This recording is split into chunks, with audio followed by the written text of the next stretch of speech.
আমাকে কেউ যদি জাতীয় অলস বলে সত্যি বলতে খুব একটা ভুল হবে না। কারণ দেখুন না, গত মাসে আমরা গভীর রাতে নদীপথে অসাধারণ ভ্রমণ ও হাঁস পার্টি করেছি, অথচ আপনাদের সঙ্গে শেয়ারই করা হলো না। আজ অফিসে আনন্দের জোয়ার, টেলিগ্রাম নিউজ পরিবারের সবাই মিলে যাচ্ছি বাকখালী নদী ভ্রমণে। সঙ্গে থাকছে জমজমাট হাঁস পার্টি, তাও আবার ফিশিং ট্রলারে। অফিসে তখন একেবারেই উৎসবের আমেজ, যেহেতু আমরা সাগরের মোহনায় যাব আর অনেকেই সাঁতার জানে না, তাই সবার জন্য লাইফ জ্যাকেটের ব্যবস্থাও হলো। আমরা সবাই প্রিপারেশন নিচ্ছি। হাঁস খাবো একদম লাইফ জ্যাকেট সহ। হ্যাঁ, এটা লাইফ জ্যাকেট, যাতে বেশি বেশি আমরা হাঁস খাবো। হাঁস প্রচুর মজা হবে। এদিকে অফিসে শুরু হলো আনন্দ উল্লাসের মহড়া।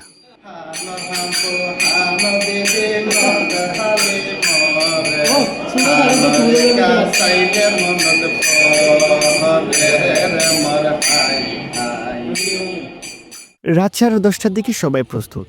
বাইক আর হর্নের শব্দে অফিস থেকে রওনা দিলাম কক্সবাজারের নুনিয়াছড়া 6 নম্বর ঘাটের উদ্দেশ্যে। গভীর রাতে আমাদের হাতে লাইফ জ্যাকেট দেখে অনেকে ভাবতে পারেন আমরা উদ্ধার কার্যক্রমে যাচ্ছি। আসলে আমরা কোনো উদ্ধার কার্যক্রমে যাচ্ছি না, আমরা যাচ্ছি হাঁস পার্টিতে বাকখালী নদীতে। আজকে সারা রাত চলবে। ও ভাই, আমাকে নিচ্ছিল শান্তামণির। ঘাটে পৌঁছে সবাই মেতে উঠল ফটো সেশনে। এর মাঝে ট্রলারে আসতে শুরু করেছে আমাদের আগে থেকে রান্না করা ইয়াম্মি টেস্টের দেশি হাঁস আর অন্যান্য তরকারি। এক কথায় ট্যুরমেট সাজানো হয়ে গেছে। মালয়েশিয়ার পথে আছি, প্রয়োজনীয় যে খাদ্য সামগ্রী যেগুলো আছে আমরা সেগুলো নিয়েছি। এখানে কি কিনেছেন? এটা আমরা সাদা রাইস। আমরা এখন মালয়েশিয়ার পথে আছি। চিকেন আমাদের দুপাশে দিকে। সব প্রস্তুতি শেষে রাত 11:30টার দিকে ট্রলারে উঠে রওনা দিলাম। শীতল বাতাস বয়ে আসছে নদীর বুক থেকে।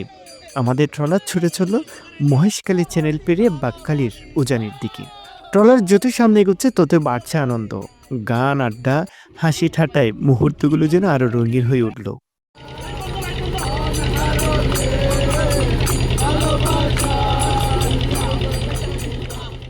অফিসে সব সিনিয়ররাও ছিলেন।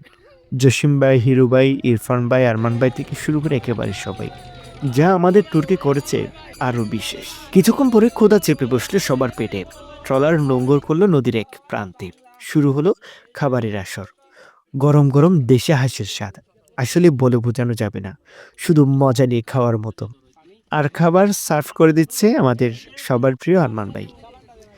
খাওয়া দাওয়া শেষে নদীর মাঝখানে নোঙ্গর করে বসলো গল্পের আসর। একে একে সবাই বলতে লাগলো নিজের ছোটবেলার স্মৃতি, মজার ঘটনা কিংবা জীবনের বিশেষ মুহূর্ত। রাতভর সেই গল্প, গান আর হাসি আনন্দে ভরে উঠল বাকখালী নদীর বুক। শেষমেশ রাত 3টার দিকে আমরা ফিরে এলাম ঘাটে।